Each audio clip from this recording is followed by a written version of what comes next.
कांग्रेस को संविधान बनाने की बड़ी जल्दी थी।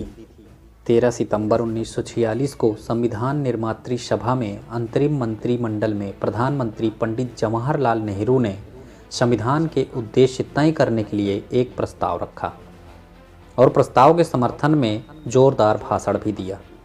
इस संविधान निर्मात्री सभा का मुस्लिम लीग ने बहिष्कार किया। रियासती प्रजा के प्रतिनिधि अंतरिम सरकार में नहीं थे। ऐसी स्थिति में कोई जल्दबाजी करना ठीक नहीं था। Sir M.R. जयकर ने स्थगन प्रस्ताव रखा, जिस पर बड़ा हो हल्ला हुआ। इस गतिरोध को दूर करने के लिए संविधान निर्मात्री सभा के अध्यक्ष डॉक्टर राजेंद्र प्रसाद ने डॉक्टर अंबेडकर से अपने विचार व्यक्त करने का अनुरोध किया। इस पर डॉक्टर अंबेडकर ने संविधान सभा के समक्ष 25/11/1946 को जो ऐतिहासिक वक्तव्य दिया वह इस प्रकार था। मैं जानता हूं, आज हम बटे हुए हैं, आर्थिक, सामाजिक और राजनीतिक दृष्टियों से। हम युद्ध शिविरों में हैं और मैं भी संभवतः एक युद्ध शिविर का नायक हूं। इन सब के बावजूद मैं आश्वस्त हूं कि ऐसा समय आएगा और ऐसी स्थितियां बनेगी कि विश्व की कोई शक्ति इस देश को एक होने से नहीं रोक पाएगी। मुझे यह कहने में तनिक भी संकोच नहीं है कि अलग अलग जातियों और अंशों के होते हुए भी भविष्य में हम लोग एक होंगे।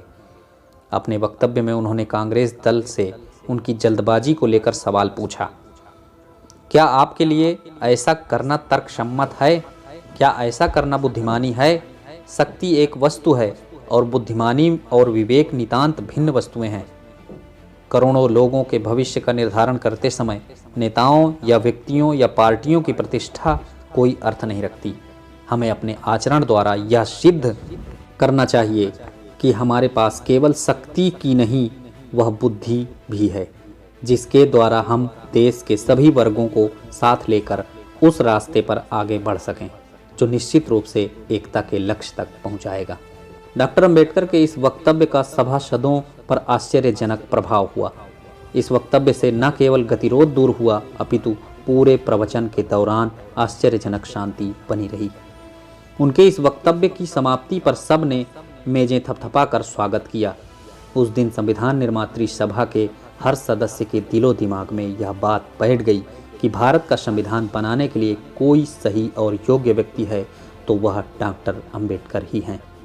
सन 1947 के जुलाई के प्रथम सप्ताह में स्वतंत्र भारत के प्रथम मंत्रिमंडल की घोषणा हुई, जिसमें जवाहरलाल नेहरू के प्रधानमंत्रित्व में डॉक्टर B.R. अंबेडकर को विधि मंत्री बनाया गया।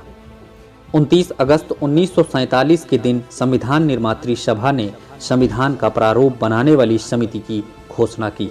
डॉक्टर अंबेडकर इसके अध्यक्ष बनाए गए।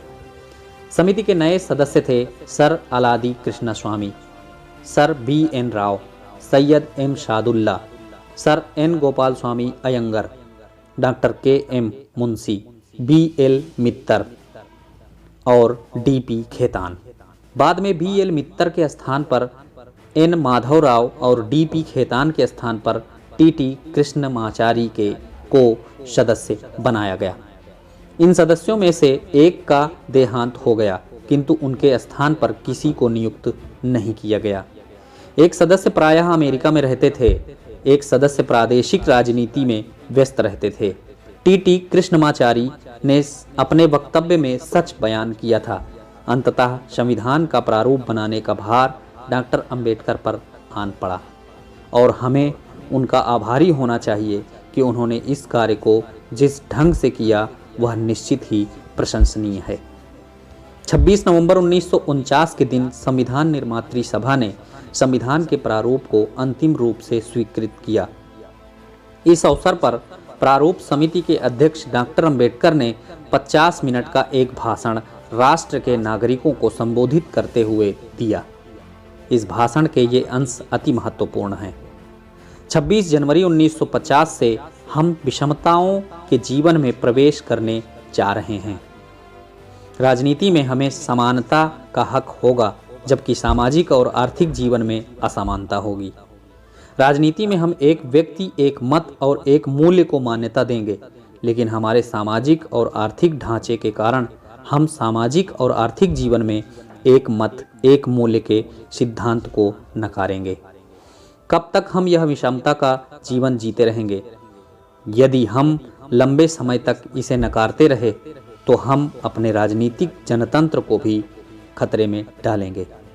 हमें इन विषमताओं को जितना जल्दी हो सके समाप्त कर देना चाहिए, अन्यथा जो लोग असमानताओं से ग्रस्त हैं वे राजनीतिक जनतंत्र की उस व्यवस्था को ही जलाकर राख कर देंगे जिसे इस सभा ने कड़े परिश्रम से बनाया है।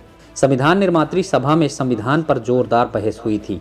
सभा के सदस्यों ने हर धारा पर सवाल किए। उनके हर प्रश्न का उत्तर प्रारूप समिति के अध्यक्ष डॉक्टर अंबेडकर ने दिया। हर प्रश्न का उत्तर, हर शंका का समाधान उनकी ओर से प्राप्त हुआ था। इस बात की सराहना संविधान निर्मात्री सभा के अध्यक्ष डॉक्टर राजेंद्र प्रसाद ने इन शब्दों में की। मैंने अध्यक्ष के नाते दिन प्रतिदिन की कार्यवाही को निकट से देखा है। संविधान प्रारूप समिति के सदस्यों, विशेषकर उसके अध्यक्ष डॉक्टर अंबेडकर ने जिस उत्साह और निष्ठा से अपने कमजोर स्वास्थ्य के बावजूद यह कार्य किया, उससे अधिक कोई कर नहीं सकता था। हमने आज दिन तक ऐसा कोई निर्णय नहीं लिया, न भविष्य में लेंगे, जैसा हमने उन्हें प्रारूप समिति का अध्यक्ष बनाकर लिया है। उन्होंने न केवल हमारे चयन के साथ न्याय किया, वरन उन्होंने अपने इस कार्य को एक विशेष गरिमा प्रदान की है।